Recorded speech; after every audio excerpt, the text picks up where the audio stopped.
dimensions. And finally, video games do too.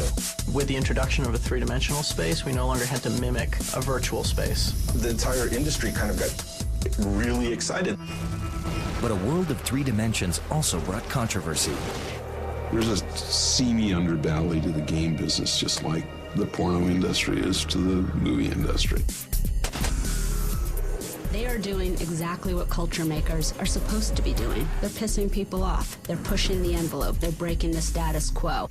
The 2D games we played began to reflect the changing 3D world around us. The market for military games, rather than dropping after 9/11, really started to get big. How would you like it if somebody called you a lunatic? First-person shooter games and flight simulators became the next generation's tools for defense. It's not about the games, it's about the recruitment. That's part of the world we're living in.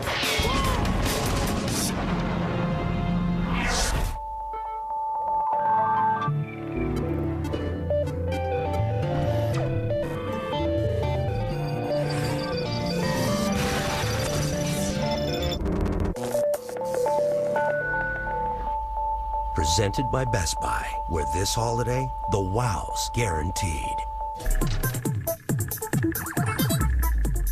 In the last few decades, the video game has entered a new realm altogether.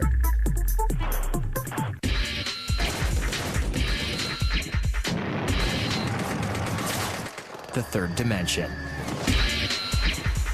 The power of games is in their ability to immerse people in a different world. The biggest change in video games has been the transition from 2D graphics to 3D graphics.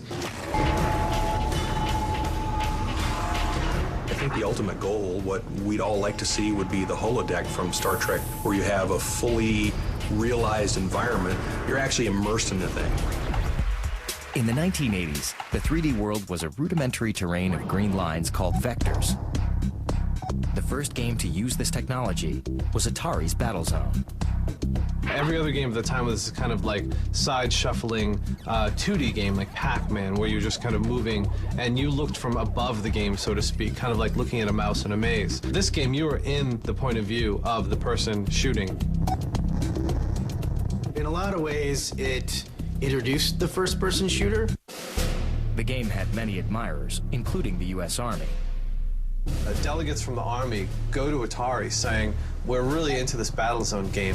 Could you create a prototype as a way to use this as an actual training device for a new kind of vehicle that eventually would become the Bradley Armored Infantry Vehicle? It was perceived by the military as being important. They recognized that what Battlezone was and what video games were was that they're not simply toys, that because they're models, the same model that is an entertainment can be modified and used to teach things.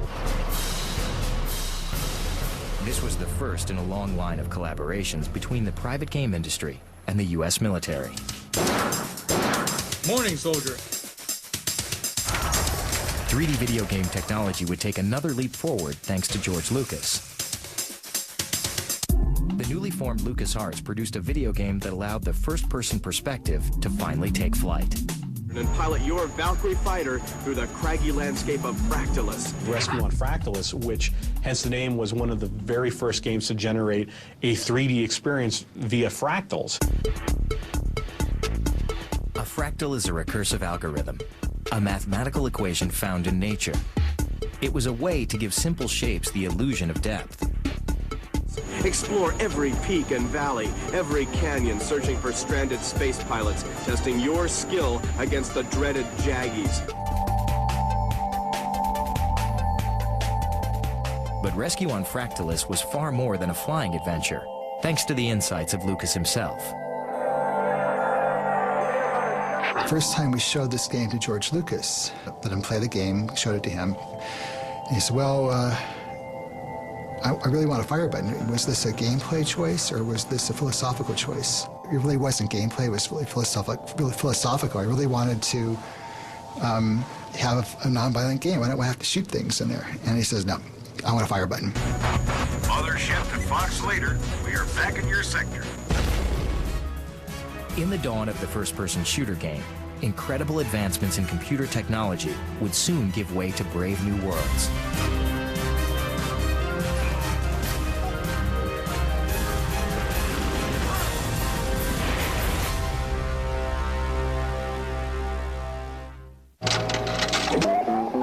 Although the use of fractals and vector graphics could not bring game designers' true visions to light, the 3D video game would take a giant leap forward in the 1990s, and it would be the PC that delivered it.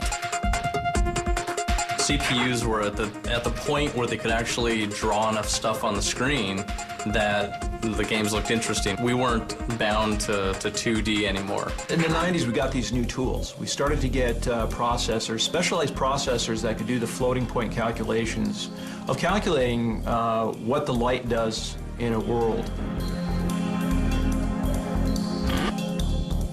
That allowed the rest of the industry to take some of the new power of PCs and contemplate creating more mature, grown-up game experiences. The new processors allowed programmers enough computing power to create a true three-dimensional space. And no genre took advantage of the new technology in a more explosive way than the first-person shooter. A first-person shooter game is any game where you are the character. You're looking out of the eyes of the character. The shift from a third-person perspective to a first-person perspective, to have the horsepower to drive you, from a purely personal viewpoint, that was something I'd never experienced before. All of a sudden, you're inside the game when people are shooting at you, they're shooting at you. So it really changes the way that you approach the game. They were frightening. The birth of the modern first-person shooter game occurs with Castle Wolfenstein 3D. Is there anything more fun than blowing away Nazis with a Gatling gun? Maybe, but it's pretty fun. The minds behind the fastest, bloodiest bullet fest of the day were John Romero and John Carmack, two programmers who worked together at a company called SoftDisk in Louisiana. These guys all happened to be working there, and they met and they realized they were gamers, and principally it was John Romero. He was outspoken and he was funny and he was brash. And then there was John Carmack, who was a little more introspective. What Carmack really was able to do was bring the speed to the game along with the high-quality graphics and make it just move so fast that there really was nothing like it that had come before. We couldn't do everything we wanted to do in Wolfenstein. Graphically, the engine was limited, but we were sacrificing, this great view for speed. But Wolfenstein 3D had pioneered a new style of gameplay. And what it lacked visually, it made up for with an unmistakable musical score. This caused some controversy at the time in Germany because, of course, representations of the Third Reich have different levels of being forbidden in West Germany. So this game was banned because it used the Horst Wessel theme, which is a kind of Nazi anthem.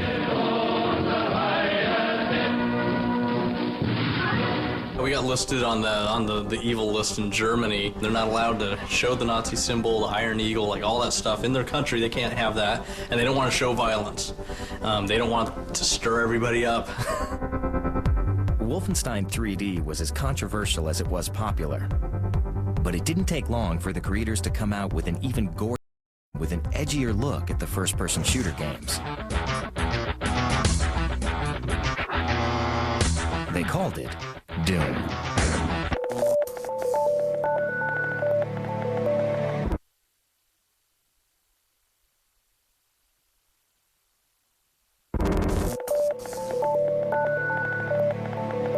In 1993, a game called Doom would take the first-person shooter experience to a whole new level. Doom started with the technology. The whole point of Doom was to make an engine that was way cooler than Wolfenstein, that had multi-level floors, multi-level ceilings, and light differences. In Doom, you were a space marine who got sucked into hell and basically fought monsters and all kinds of occult enemies. Not only did it have a higher frame rate than Wolfenstein 3D, it also gave players more weapons and better ways to dice up evil. If If they destroy somebody and he just falls down, that's kind of lame. If he blows into meat chunks and flies off the walls, you know, that's okay as long as it's not too many meat chunks, I guess. They wanted to make the games they wanted to play. And the games they wanted to play, they didn't even know what they were yet, completely, because no one had invented them. But they knew that they wanted something different than Mario. The first-person shooter, something about the violence in it and about the sort of just unbelievable nastiness of it all actually is cathartic for these kids. That again, it speaks to them the way rock and roll spoke to their parents. It expresses for them something that they are not able to express in themselves, but they feel.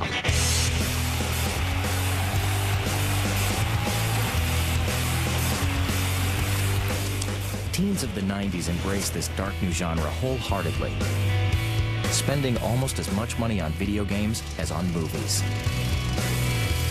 Sort of like analogous to Nirvana and what Nirvana did in the music world. These early shooters and what was happening in the PC world in the early 90s had that kind of spirit and energy. It was a rebellious sort of a punk rock, you know, a heavy metal, this big growl from the underground that people had never heard before. It was a dividing line. People on one side of the line did not get it. Not only didn't they get it, they thought it was bad, they thought it was leading to the demise of decent society. You can look at Doom as kind of as the ultimate Generation X game. I mean, just think of the name itself, Doom. It's just got to be one of the most cynical concepts ever. You're going to die. Personally, I'm not in favor of things that are tasteless in any medium. I think our society would be better off without it. In 1993, Senator Joe Lieberman brought the debate over video game violence to a national level with a series of congressional hearings. The real fear is that there are vulnerable children out there who will be personally affected by these games and begin to think about acting them out. I hope you walk away with one thought today, that if you don't do something about it, we will. The industry responded by launching the Entertainment Rating Software Board the following year. So the idea is that this board came around and said, you know what, there's a need for this because parents need to understand, you know what, just because it's a video game doesn't mean little Jimmy should be playing it.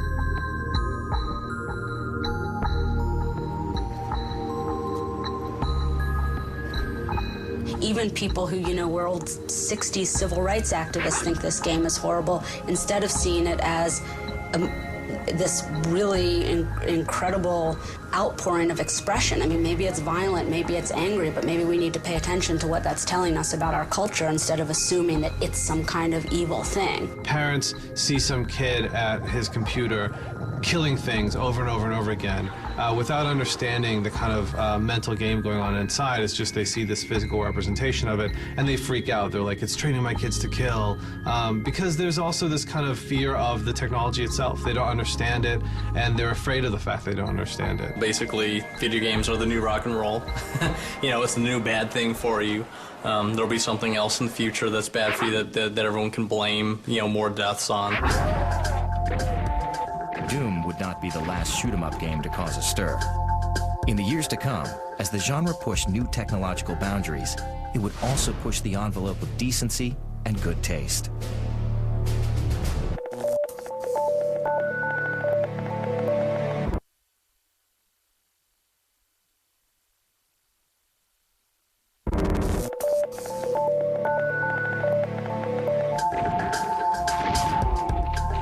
First-person shooter game has always been controversial. But as the genre continued to evolve, some titles seemed to favor shock over awe. Traffic released a game called JFK Reloaded, which was basically a simulation of the events surrounding the death of John F. Kennedy. And in this game, what we wanted to do was to try and create a unique opportunity for people to experience the assassination, but from the point of view of Lee Harvey Oswald. The game makers studied the Warren Commission religiously, modeling the game for 10 months before releasing it online.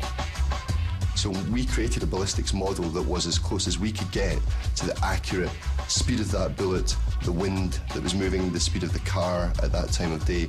And we used all of these factors in order to create as close as possible a simulation to the actual events. The purported role of the game was to teach you whether or not the Warren Commission was a correct representation of how it could have happened. But in reality, it's a game about shooting JFK. The game had a popular following, but its run was cut short due to legal pressure from the Kennedy family. There's a seamy underbelly to the game business, just like the porno industry is to the movie industry. And you can swim in that cesspool if you want to, and you don't have to if you don't want to. Man, what these game developers won't do for a buck. I'd have to say probably Postal 2 is probably the most shocking game I've played. I mean, you know, depends on how demented you are. If you're really demented, you'll like the game, you know? And if you're not, then you totally won't be into it. There's something primal about Postal 2. There is something in all of us that wants to just get up in the morning and just go ballistic. And in many ways you would have to say, well, maybe games help relieve those feelings. Despite all the controversy, first-person shooter games remained America's top sellers. And certainly, I think they helped, quite frankly, sell PCs. And today we see companies now do very high-end PCs and laptops aimed specifically at a video gamer. So it's really been a synergistic relationship between game design and technology that has advanced both of those sciences to where we are today. First-person shooters put the player in a virtual world to simulate reality. But simulations were used in the art of war even before the PC existed. In 1929, Edwin Link constructed a machine that looked like a miniature aircraft, which could imitate a real plane's dips and dives. He called this flight simulator the Link Trainer. Your early lessons will be in a nice, comfortable indoor gadget called a Link Trainer, which never leaves the ground. At first, it was seen as a toy. But as the world armed itself for World War II, orders for Link simulators poured in from all over the world. The world's armed forces have driven the technology for simulation, in many ways by necessity. It's much more cost-effective to train a pilot on a simulator than on a real plane. And during World War II, they had to train a lot of pilots really quickly, so you see this kind of flight simulator technology being pushed forward at that time. Though these early simulators were fairly primitive, Edwin Link had set the stage for what would become a multi-billion-dollar industry. The first program to deliver a 3D flying experience to the home computer was Microsoft's Flight Simulator series, launched in 1980. When we look at it today, we can look and smile at the way it looked visually, but it certainly in those days was cutting-edge technology. This software program puts you at the controls of the most realistic flight this side of FAA certification. Back then, it was 16 colors on the screen. I think there were 2 different airplanes you had to choose from, 5 scenery areas, and about 80 airports. So it was quite limited compared to what it is today. But as good as Microsoft's technology was for the time, it still lagged far behind what Uncle Sam was doing. The leaders of graphical display technology in the 80s were really the military. They had things in the military with kind of 3D representation and kind of high-powered graphics that the rest of the world wouldn't see for another decade. Unlike the Link Trainer, high-tech flight simulators were as close to the real thing as a fighter pilot could get without leaving the ground. Nowadays, flight simulation and tank simulation technology are not simply the purview of America. This is something that is standard use in all the kind of advanced militaries around the world. As the popularity of military simulation expanded around the globe, 3D technology would eventually meld with the first-person shooter genre, spurred on by a defining moment in history. The market for military games, rather than dropping after 9/11, really started to get big. In the next decade, video games continued to test the boundaries of both technology and content. The gamers of the 1990s would be enticed to join the establishment, as militaries around the world would lure a whole new generation of players into a simulated version of war.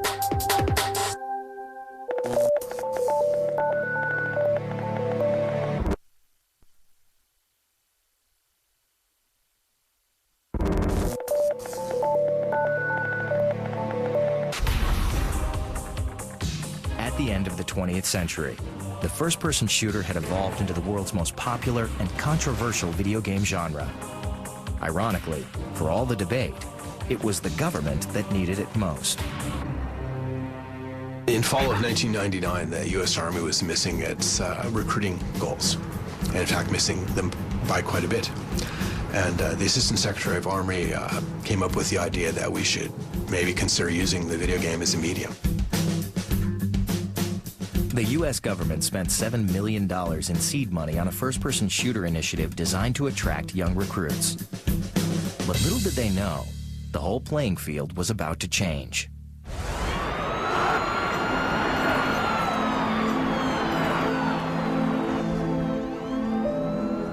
9/11 had an impact on the game industry just the same way it had an impact on the world at large, is that what was normal wasn't normal anymore. With America under attack, 9/11 brought a sense of urgency to the Army's first-person shooter project, which was already well underway at the Department of Defense. They called this new game America's Army.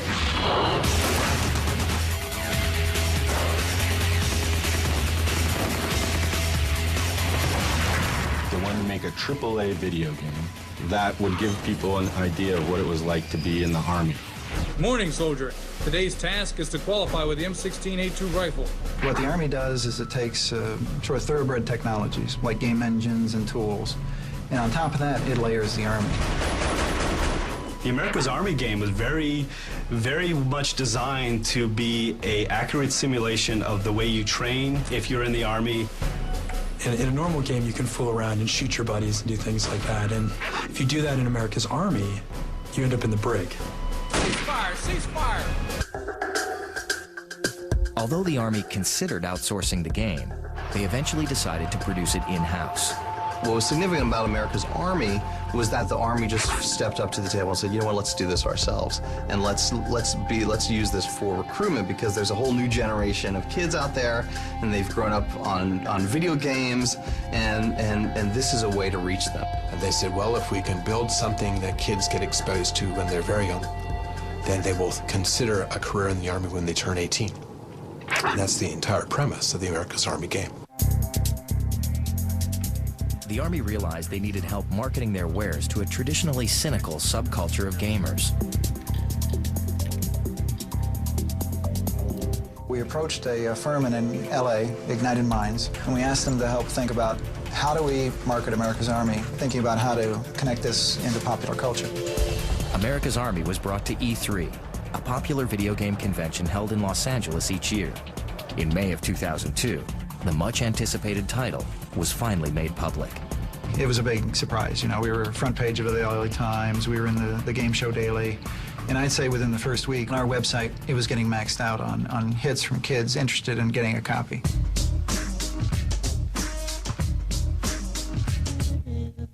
America's Army was widely accepted among gamers for its gritty details. The fact that kids could download it and play one another over the internet for free made it even more enticing. Once they realized it was a success, then they upped the quality, and they kept upping the quality until now. You go to GDC or E3, and the military has a huge presence there. Because it's not about the games, it's about the recruitment. Some critics charge that America's Army went over the edge in recruiting young people through the use of a toy. After all, the same government that attacked the video game industry just a decade earlier was now attracting teens with a first-person shooter game of its own. It's pretty funny that America's Army doesn't get a big backlash after all the Lieberman trials and everything that's happened in the media since Doom and all this stuff. It's all the violence in shooters, and then the Army goes and commissions a game about teaching people, you know, what it's like in the military to try and get new recruits in the military. Violent games, you know, mature certificate games shouldn't be sold to minors, there's no doubt about it. But at the same time, we have America's Army, a free online game that effectively trains people how to become soldiers for the Iraq War. It's a kind of brainwashing for free, supplied by the American government. We don't operate in a vacuum when we make things like America's Army. We operate in the world we live in. And what we put across is not the idea of war is good or bad. Those are national policy questions. What we put across is, here's what it is to be a soldier in an army. Soldiers are soldiers. They're going over there to get shot at and shoot at other people. There's no point in pussyfooting around there, right? So let's prepare the guys. Perhaps an even better example of what has been described as an advergame or militainment is Pandemic Studios' Full Spectrum Warrior. Charlie 90, RPGs control the path of the checkpoint. Full Spectrum Warrior, it's a simulator that simulates squad-based tactics. Even though it's a third-person game, you're not actually playing as a character in the game. You are more or less giving commands, sort of like a real-time strategy game. Unlike America's Army, the game was created out of a collaboration between a private gaming company and a government-sponsored think tank called the Institute for Creative Technologies. ICT is USC's Institute for Creative Technologies. It's a university-affiliated research center funded by the U.S. Army. The Institute, which opened in 1999 with a $45 million grant, was designed to bring the military to games and games to the military. It was a way to create a center that would bring the best of entertainment, money from the military, and create products that could be used for both sectors. Although Full Spectrum Warrior was eventually released as a commercial title, it was originally made as a tactical trainer for U.S. Army infantry.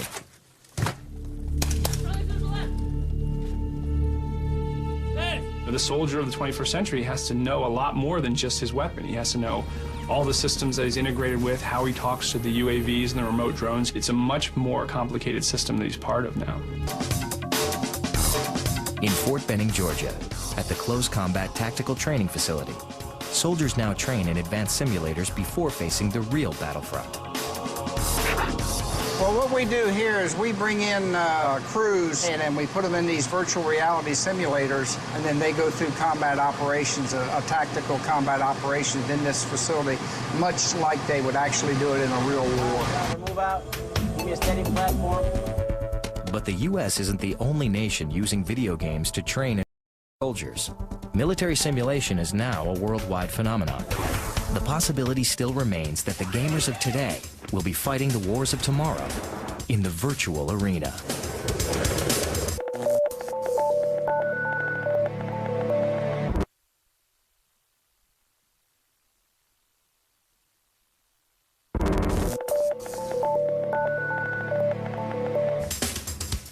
Around the world, first-person shooter games are being used to train soldiers for combat. Most countries' budget, military budget relative to the U.S. is considerably less, so they don't really even have the resources to run actual boots-on-the-ground training like we do. So they do almost all of their training virtually. If a country can afford a $10 million or $20 million plane, they can afford a $3,000 PCU with a flight simulator. Virtual war training is utilized throughout Europe, Australia, and Southeast Asia. Companies like ITSA, the International Training and Simulation Alliance, actually work to link networks together to simulate larger conflicts around the world. For example, the U.S. Army has engaged in war simulations multiple times with Taiwan. Other countries, such as Singapore and Indonesia, engage in mock war exercises as well. Range 675. Driver up. Fire. Today, when we're trying to prepare our kids for increasingly virtual wars, it's not coincidence that they're going to end up playing video games. You know, this is the way wars will be fought in the future. And so the future of war is the interfaces and weapon systems going to look like games. It's going to have joysticks. It's going to all be electronic. In fact, we're probably halfway there in the military right now. These kids have grown up for 18 years with this controller in their hands. How can we get our tanks to be controlled with this similar controller? How can we get communication systems to be controlled in that way? They're trying to leverage basically the skills that players have learned over the years of growing up playing video games. This new technology is undeniably potent, but people disagree on its best application. There are great benefits in simulating war. Obviously, if you prepare for worst-case scenarios beforehand, you're better prepared. The danger, however, is if the simulations get too good, that you begin to mistake the representation for the real thing. Not only has there been a plethora of games designed by militaries post 9/11, but the private sector is creating its own games as well. They actually give a pretty comforting view of terrorism, because in these kind of Tom Clancy games and stuff, there's a clear enemy, there's a clear goal in taking him out, and when you take him out, that will stop a certain event from happening. The countries that are the most critical of America's foreign policy are creating the American soldier hero, and it's American companies that are creating the revisionist American soldier who, you know, we're not really sure if he's a hero or an anti-hero or a good guy or a bad guy or what he's even fighting for. I used to hunt terrorists. Now I am one. Companies like Kuma Games, an ad-sponsored internet site, actually capitalize on real-world conflicts as they happen. As something happens in the war in Iraq or in the war in Afghanistan, immediately the coders start working on replicating that event or that battle, and then within a month you can be playing it on your screen. The company even simulates conflicts that have yet to happen, as with their controversial series, Assault on Iran. President Bush came on the air and he said, all options are on the table, you know, with regards to Iran. And then the Iranian president came on, he said, the United States cannot, you know, invade us, that we're not another Iraq. Kuma capitalized on the controversy by creating a scenario in which a U.S. strike team was sent into Iran to take out a nuclear target.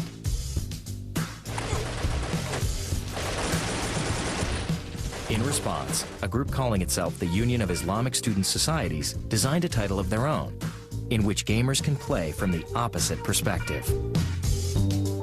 The comments that we've gotten from Iranians have been all across the board. They're at a crossroads, you know, as a nation. And so we become, to a certain extent, a lightning rod. People can, in fact, come to us and talk about it, but that they're not really talking about the game.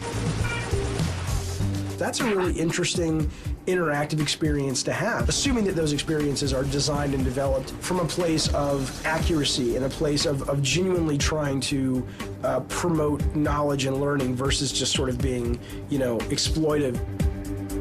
As with many of today's warfare-themed games, Kuma relies on an army of military advisors to get it right. There's been this kind of accidental relationship between using games for strategy and warfare and using games for entertainment, where some kind of development in one sphere kind of accidentally or by a side effect affected the other sphere. What's happened very recently, like let's say in the last decade, is that what had been an accidental or side effect relationship between these two worlds is now very much a planned collaboration between these worlds.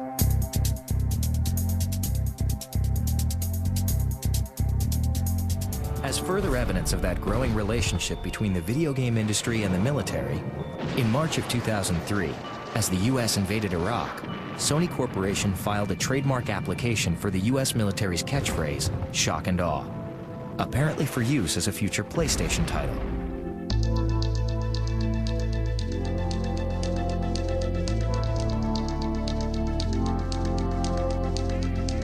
But I think it's crass to exploit war in video game terms, and I think shock and awe was an example of that, because I think that people saw through that. And again, I think that gamers and people who grew up on them and this media-savvy generation can distinguish between the two.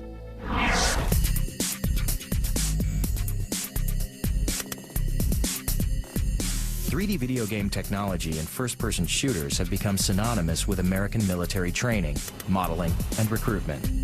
But cultures everywhere also had access.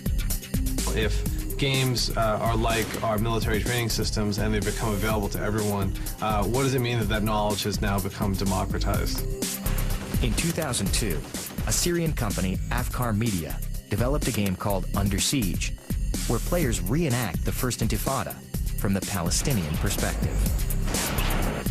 Their argument being that, you know, a lot of Arab youth love playing video games, but they hate the fact that they have to play Americans fighting Arabs as the enemy. Some sociologists fear these games are contributing to an increasingly hostile world. I think when you look at the entire construct of the world that we live in, especially the world that's impacted by video games, and when you talk about war, it seems like it depersonalizes war, dehumanizes war. Because you stand there and look at CNN, and you see images of the destruction that you also can see in your video game simulations. And those images they put of, like, you know, the targets and the airplanes bombing it, that is kind of dangerous. I mean, the fact that someone, especially if he's young and he didn't see much, start looking at the real world And the real war as a virtual war is kind of disturbing.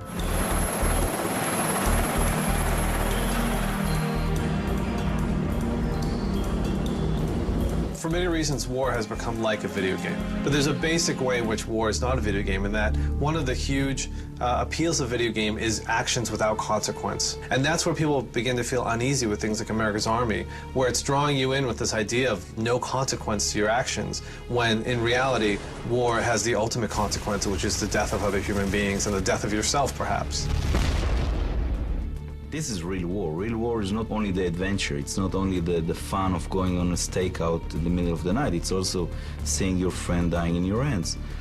When this blends in with video games or virtual reality, it's disturbing because you go to war without realizing that people can die and that you can do some very harmful things to civilians.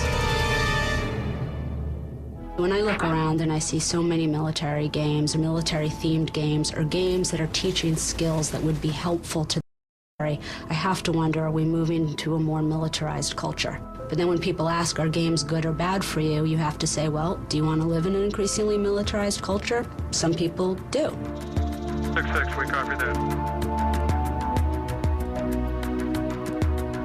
The explosion of 3D technology wouldn't have happened without the armed forces.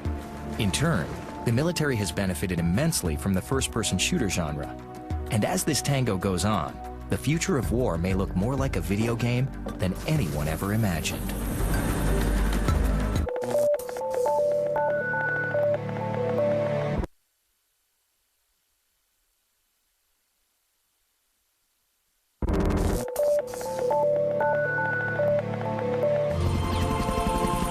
As 3D video game technology evolved, the immersive world of games has moved beyond the virtual and crossed over into real-world military applications. So where will the next evolution take us?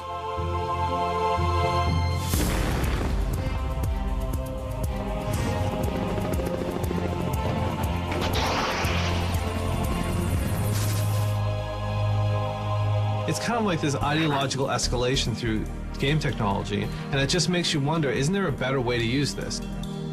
Bucking the current trend, Sweden is actually attempting to use first-person shooter technology to ease tensions through their game Foreign Ground.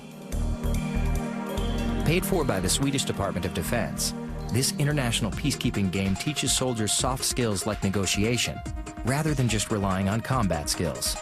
People always ask me, why do games, have so many guns and so much violence? And it's because a gun is just such a visceral way for interactivity, for instant interaction. Foreign Ground is more, I would say, more of a training simulator than a video game.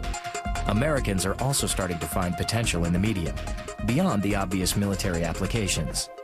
The same groups that went and learned a lot about, game technology and building America's Army are now doing research of how to use games and virtual worlds to do post-traumatic stress treatment and a lot of other very important things.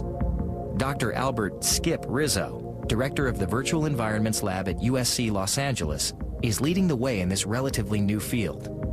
Post-traumatic stress disorder, or PTSD, is a response to extreme trauma. It's anything where somebody is traumatized beyond the realm of normal human experience. Dr. Rizzo uses virtual reality exposure sessions to help military veterans overcome post-traumatic stress.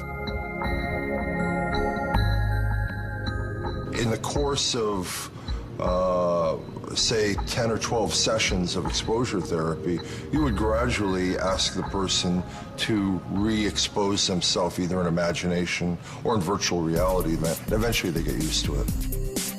Only the therapist is able to control the intensity of the experience. Start off at the very lowest level of exposure. It starts off very gradually at a level that the person can handle. Only once the person has adjusted to the very basic exposure environment, then you add in perhaps the sound of a bomb. First designed to help Vietnam War veterans, this technology is now a useful tool for overcoming many types of traumatic experiences.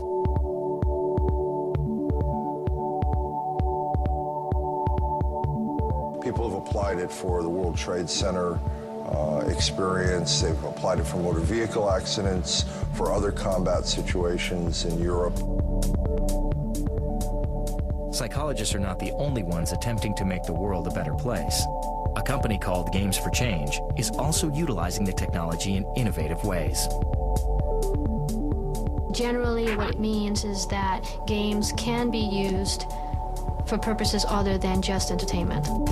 Ossie Borak, a former intelligence officer in the Israeli army, and his partner Eric Brown have created a video game that strives to find peace in the Middle East. Peacemaker is a strategy simulation about the Israeli-Palestinian conflict.